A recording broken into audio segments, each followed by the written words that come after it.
Hello and welcome to the Essex Boys Murder Case Part 22.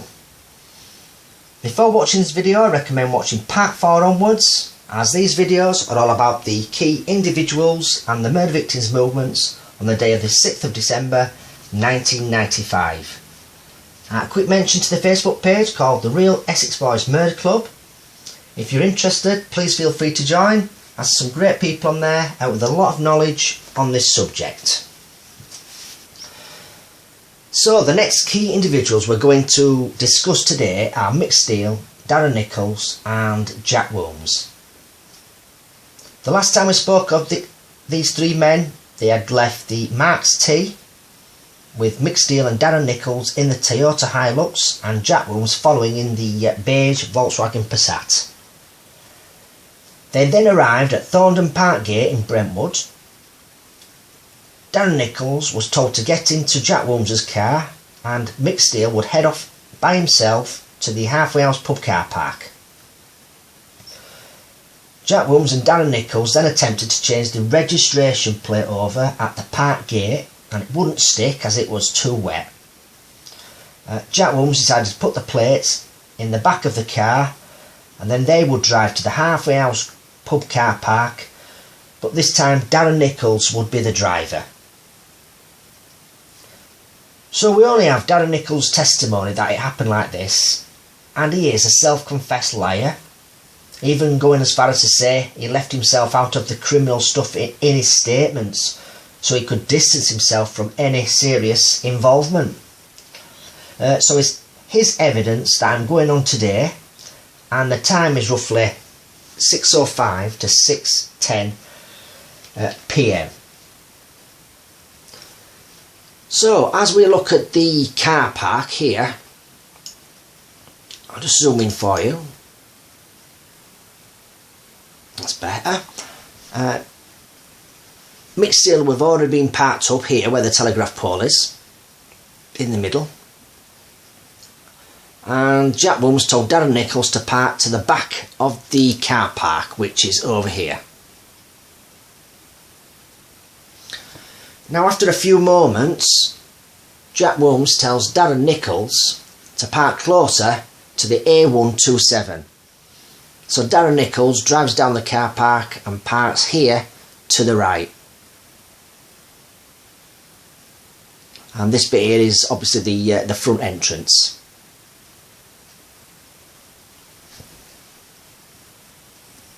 So according to Darren Nichols, when they park down here, he asks Jack Wilms if they can go into the pub for a drink, and Jack Wilms says no.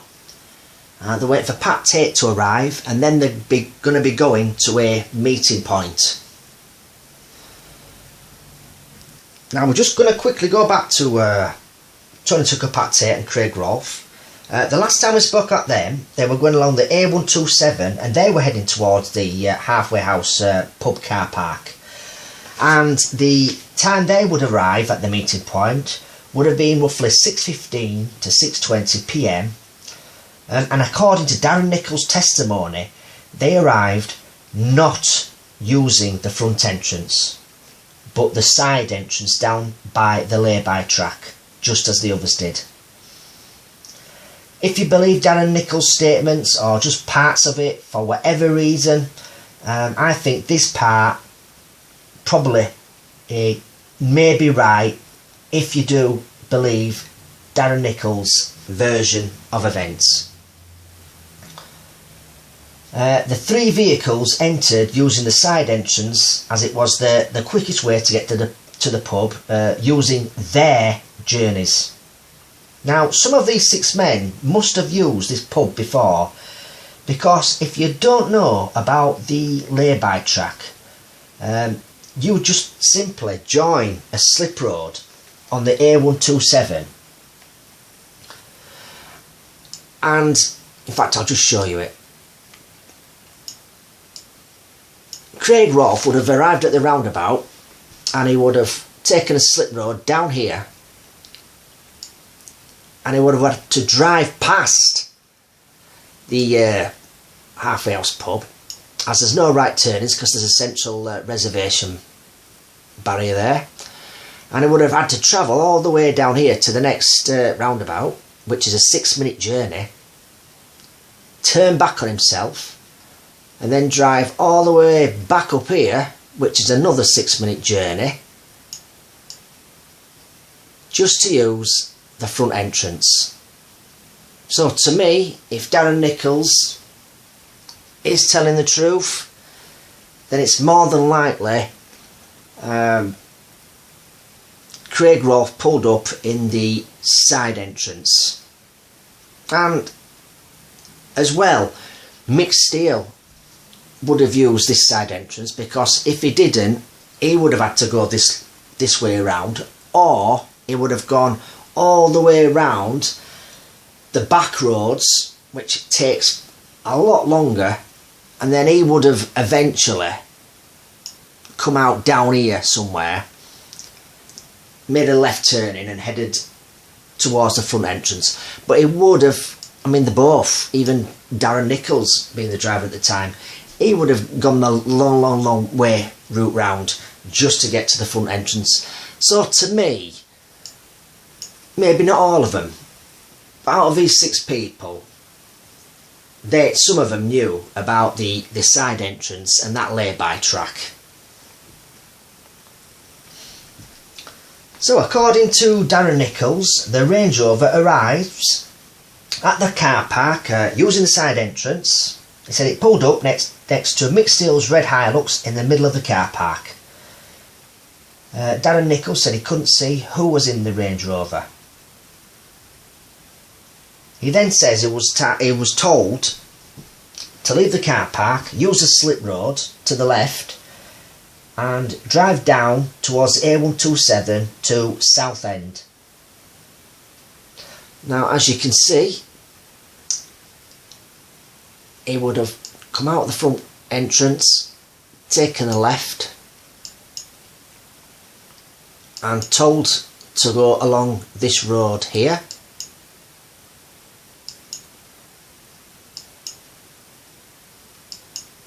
Now, if you've seen one of my previous videos, you'll probably recognise this roundabout that's coming up, as it was used by Craig Rolfe, Pat Tate and Tony Tucker to get towards the side entrance to the lay-by track. Almost there.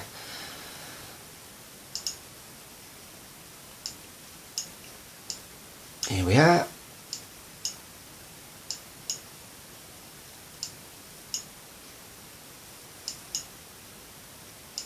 And if we just look right, that is the way Craig Rolfe came that evening, over the bridge, along here, taking this turn in here, gone along the A128, I think it's called, a short journey up that road, and then the lay-by track is on the left hand side, drive down a lane, and then you go into the pub car park using the side entrance on the right. Now, Darren Nichols and Jack Wooms have left the car park, and they're going to be going straight on at the roundabout round here, and they're going to be heading towards the Rettendon Turnpike. Now, when Darren Nichols and Jack Wooms leave the car park, Mick Steele is in his Toyota Hilux, and Tony Tucker, Pat Tate and Craig Rolfe are in the Range Rover. Now, they also use a front entrance, and they also turn left, and they go along the A127. But they're heading towards the Hungry Horse Inn, which is a bit further on than the Rettendon turn-off. And the time is roughly 6:20 to 6:25 PM. So, according to Darren Nichols, him and Jack Wooms have set off from the Halfway House pub using the front car park entrance, and they are heading towards the Rettendon Turnpike, and then they're going to be going on to the White House Farm area. So the red marker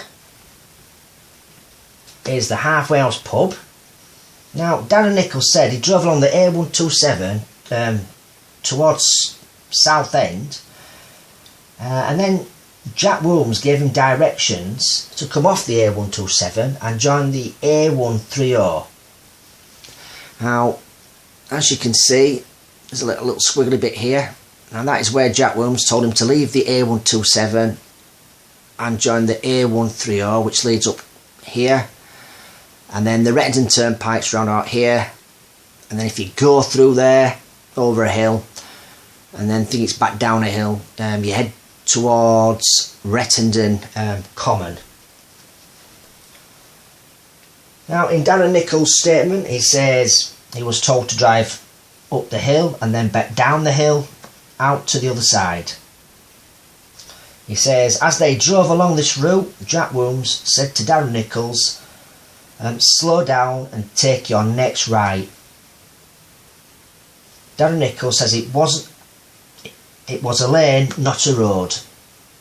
Then Darren Nichols turned left into a gap to turn the car around, so the headlamps were facing the road back towards the way they had just come. So this is the entrance to the track, and as you can see, it's changed over the years. Just to the right on the hill here is White House Hall, and if we just turn around here, now this road just down here, if you just drive down here, White House Farm is down there, and as you can see, this advertising board, this is for the boot sales that they have on a Sunday. And this is the road Darren Nichols said he drove down. He said he was told to slow down and take a right, which would have been here where the track is. He turned the car around and he pulled up here, no, not here. As he said, he was facing back towards the way he came.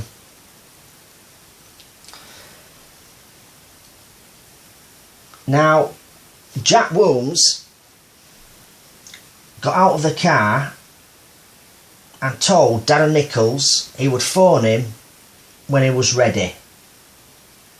Darren Nichols then saw Jack Williams get a bag and some overalls out of the car. Or it might have been a coat, I just can't remember. But before we move on, and seeing as we're at the dropping off place for Jack Williams by Darren Nichols, I mean, if anyone's seen the news coverage where the reporter is stood talking into the camera and the Range Rover is being towed away, I think you can still see it on YouTube if you look, and I think they used it at the end of the Rise of the Foot Soldier 1. You can see the tyre marks in the mud, which if you look at this picture here, the tyre marks would have been here. And there was a lot of mud around this area at the time. And if you look, the Range Rover was towed away down this way, and you can clearly see tyre marks there.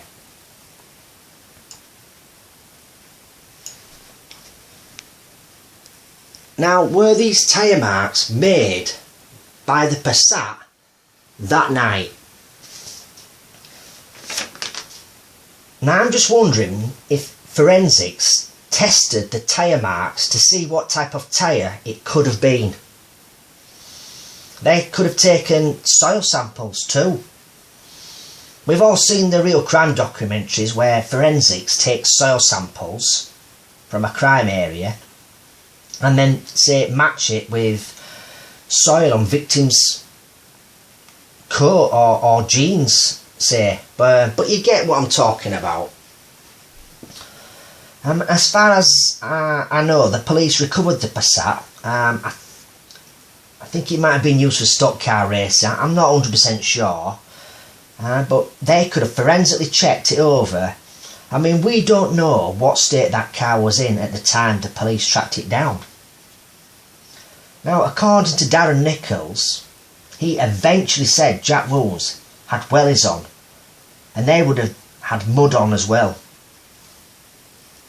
Now, Darren Nichols said Jack Williams got into the Passat wearing them, so there would have been soil samples on the car's carpet. Now, forensics could have tested it to see if it was the same soil from the murder site, or the place where Darren Nichols turned the car around here. I know there's different types of soil all over the UK, and it's been used before in criminal cases for forensics. I mean, this could have put Darren Nichols at that lane like he said he was. How would Mick Steele and Jack Williams get out of that evidence? The same tyres might still have been on the Volkswagen Passat and tested to see if they matched the ones where Darren Nichols was parked, right here where the track marks were. After all, this is where he said he turned the car around. I don't think I've read anywhere soil samples being taken at the murder scene. The place where Darren Nichols parked at the top of the lane. Any forensics or soil samples taken from the Volkswagen Passat. It could have proved a link between, for the soil in the back of the Passat where Jack's actually sat, and the murder scene where the same type of soil would have been.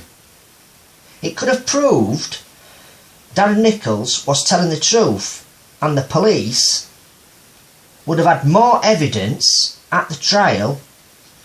Or, on the other hand, they could have found no soil in that car and maybe go somewhere to prove Darren Nichols was lying and helped Mick Steele and Jack Williams at the trial. As far as I know, the forensic reports they can be passed to both sides. So, I mean, that if the soil samples would have been taken, analysed, and matched into anything they found in the Passat, it could have proved that Darren Nichols was telling the truth, and they would have evidence to find him guilty. Or on the other hand, like I said, the prosecution and the defence both get to see all the evidence. And if there wasn't any found, they could have proved that Darren Nichols was lying and the soil samples just weren't there, and they could have been found not guilty. I hope I've explained that right anyway, but it is a little bit confusing, but it's just something that I've picked up on. So that's it for now. Darren Nichols has just dropped Jack Williams off outside the track in Rettendon, and Mick Steele is in his Toyota Hilux, and Pat Tate, Tony Tucker and Craig Rolfe are in the Range Rover, and set off from the Halfway House pub, and they're heading along the A127 towards the Hungry Horse pub just past Rettendon. Now this is going to be my next video. So, thank you to all the YouTube subscribers. I hope you've enjoyed the video, and don't forget, if you're interested, you can join the Facebook group, the Real Essex Boys Murder Club. We have over 18,000 members. I think we're almost up to 19 now. It's getting very close. The group is getting bigger and better all the time. There's new posts being approved on a daily basis. There's people wanting to join on a daily basis. And I would just like to say a big thank you to the admins, Amy, Danny, Andrew and Tina. and Dave, the moderator. They all do a great job of keeping the group ticking over. So thank you guys, you're absolutely fantastic. Got a great team out there. So until next time, take care.